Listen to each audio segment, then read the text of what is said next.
안녕하세요. 통합치의학과 전문의 최윤현입니다. 혹시 주변에 임플란트 하시고 실패하신 분은 없으신가요? 제 환자 중에는 아주 건강한 50대 남자 환자분이 계셨는데요. 왼쪽과 오른쪽에 상악동에 넓게 뼈이식을 하셔야 됐고 또 임플란트가 필요한 환자분이었습니다. 먼저 왼쪽부터 수술하셨는데요. 수술이 성공적으로 잘 이루어졌어요. 임플란트 보철도 잘 들어갔고요. 왼쪽이 잘 씹으실 수 있게 된 이후에 오른쪽 수술을 들어갔는데 오른쪽도 역시 수술이 너무 잘 됐어요. 환자분 반응도 좋으시고 상처가 잘 아물었어요. 근데 환자분께서 너무 잘 아무시다 보니까 아직 4주도 되지 않으셨는데 수영을 하러 가셨대요. 가서 조금 하신 것도 아니고 2시간 동안 수영을 하셨고 상급발에서 아주 격렬하게 수영을 하셨대요. 어떻게 되셨을까요? 임플란트 뼈이식 부위가 잘 아물고 있다면 마음 놓고 운동 좀 해도 되지 않을까요? 오늘은 임플란트 실패를 제로로 만드는 비결을 알려드리겠습니다. 담배. 딱 담배 한 대만 피우면 어떨까요? 괜찮지 않을까요? 결론적으로 말씀드리면 절대 안 됩니다. 제가 비유를 들어볼게요.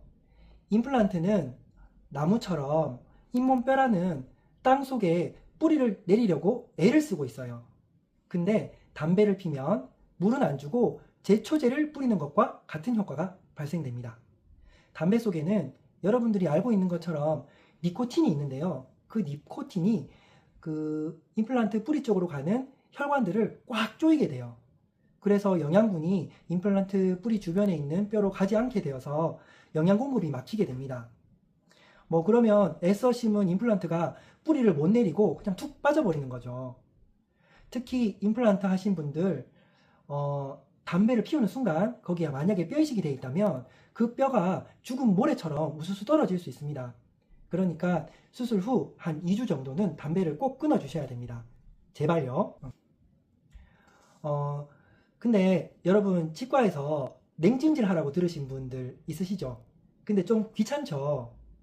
근데 이 냉찜질이 중요한 게 수술 후에 혈관이 보통 확장이 되는데요.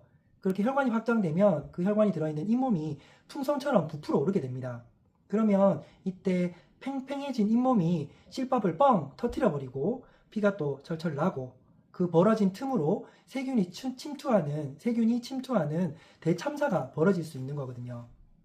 그러니까 뼈이식 후에 48시간 동안은 꼭 냉찜질을 하라고 하면 해주시는 게 중요합니다. 술 이야기인데요. 수술 후에 우리가 먹는 약도 간에서 소화가 됩니다.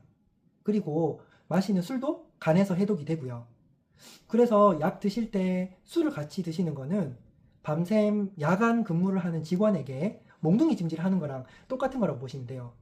간이 안 그래도 항생제랑 진통제를 해독하느라고 열심히 일하고 있는데 거기에다가 일 좀 더 해 하고 알코올까지 들이부어 버리면 간이 정말 힘들겠죠. 그래서 간이 망가질 수도 있으니까 술을 드시지 말라고 하는 거고요.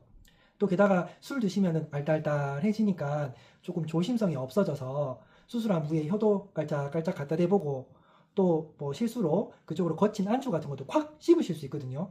그거 거칠고 두꺼운 음식 꽉 씹으시는 순간 재수술을 하셔야 될 수도 있습니다. 그러니까 약을 다 드실 때까지는 술은 쳐다도 보지 마시고 약 다 드신 후에도 가볍게 한두 잔 정도는 괜찮지만 만취하시면 절대 안 됩니다. 임플란트 수술하고 나서 바로 헬스장 가시는 분들 있으시죠? 근데 상식적으로 딱 생각해봐도 안 될 것 같죠? 지금 수술하신 여러분 입안은 겉으로는 멀쩡해 보여도 수술 부위는 지금 피딱지 딱 하나로 출혈을 꼭꼭 막아 놓은 상태거든요. 근데 운동하면 어떻게 되죠? 심박수 올라가고 혈압 팍 올라가고 그 순간에 멈춰있던 피가 압력을 못 이기고 호수가 터지듯이 팍 터질 수 있습니다. 그렇게 되면 심하면은 입안이 피바다 되니까 심한 운동은 헬스장에서 하시면 안 돼요. 그리고 러닝, 요즘에 러닝 많이 하시죠? 만약에 러닝머신에서 여러분들이 쿵쾅쿵쾅 뛰고 있다면 그 진동이 다 어디로 갈까요? 머리로 가고 턱뼈로 그대로 갑니다. 뼈식 하신 분들 아직은 그 뼈가 다 안 굳었어요.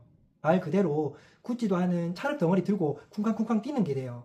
그러면 미세한 뼈가루들이 진동 때문에 우수수 떨어지고 뼈가 붙지도 않고 또 임플란트는 흔들흔들하게 되는 거거든요. 그래서 안 좋은 경우에는 또 다 긁어내고 재수술 하셔야 될 수 있으니까 이 충격이 가는 러닝도 하시면 안 됩니다. 또 운동 중에 수영 이야기인데요. 처음에 얘기했던 것처럼 수영은 더 위험할 수 있습니다. 우리가 잠수를 하면 압력이 생기게 되는데 그 압력이 코를 통해서 이 상악동 안에까지 전달이 됩니다. 특히 상악동에 뼈 이식하신 분들은 그 뼈를 덮고 있는 상악동 막이 터질 수 있어요. 압력 때문에.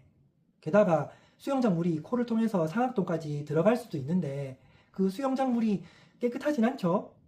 그거는 이제 그 물은 거의 수술 부위에는 독약이랑 똑같아요.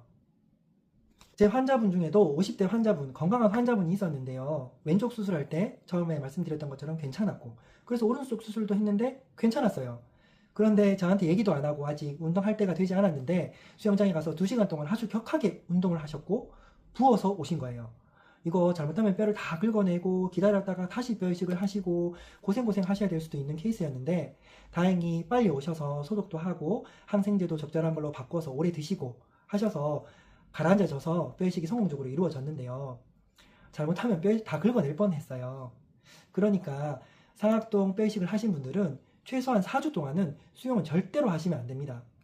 근데 가볍게 임플란트만 뼈 이식 없이 한두 개 정도 심으신 분들은 실밥 풀 때까지만 1주나 2주 정도까지만 운동을 좀 피해 주시면 될 것 같습니다. 그러시면 됩니다. 그리고 양치질. 수술 부위를 평소처럼 칫솔로 뻑뻑 문지르시는 분들 없으시죠? 그런 강심장은 없으실 거라고 믿습니다.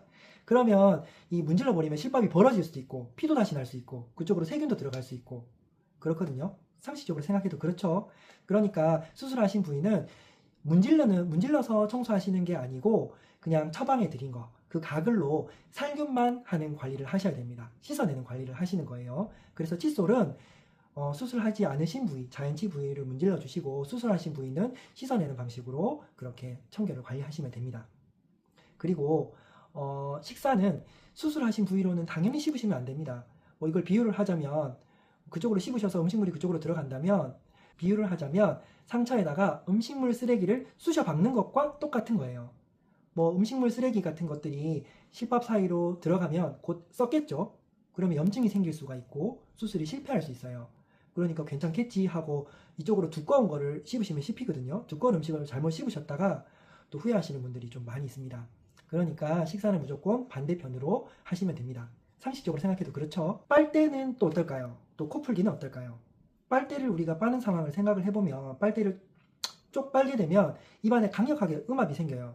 그러면 수술 부위 위에서 피를 막아주고 있던, 출혈을 막아주고 있던 딱지가 빨아당겨져서 떨어지게 됩니다. 그러면 피가 다시 날 수 있고 그렇게 주무시다 보면 베개가 피로 벌겋게 물드는 걸 보실 수 있습니다. 그러니까 빨대는 일주일 동안은 쓰지 마시고 코 푸는 것도 주의하셔야 됩니다. 코를 풀다 보면 상악동에 압력이 가서 뼈 이식한 게 터질 수도 있으니까 코가 나온다 그러면 살짝 닦아주시는 정도만 하시면 되시고요. 재채기를 할 때도 입을 닫고 하시게 되시면 또 상악동에 압력이 갈 수 있기 때문에 재채기가 나오면 입을 벌리고 아하 하고 하시면 됩니다. 지금까지 말씀드린 것처럼 임플란트는 심고 나면 그냥 끝나는 치료가 아닙니다. 뼈 이식 포함해서요. 심는 순간부터 그리고 뼈 이식을 하는 순간부터 이제 관리가 시작되는 거예요. 오늘 알려드린 주의사항을 잘 지켜주시면 임플란트 재수술하는 것 없이 성공적으로 임플란트가 마무리되고 또 그런 주의사항들을 바탕으로 조심스럽게 사용해 주신다면 임플란트를 10년, 20년 오래오래 쓰실 수 있을 거라고 생각합니다. 궁금한 점은 댓글로 남겨주셔도 되시고요. 다음에도 여러분들의 소중한 시간이 아깝지 않도록 좋은 내용으로 찾아뵙도록 하겠습니다. 지금까지 여러분의 치아주치 치아쌤TV였습니다.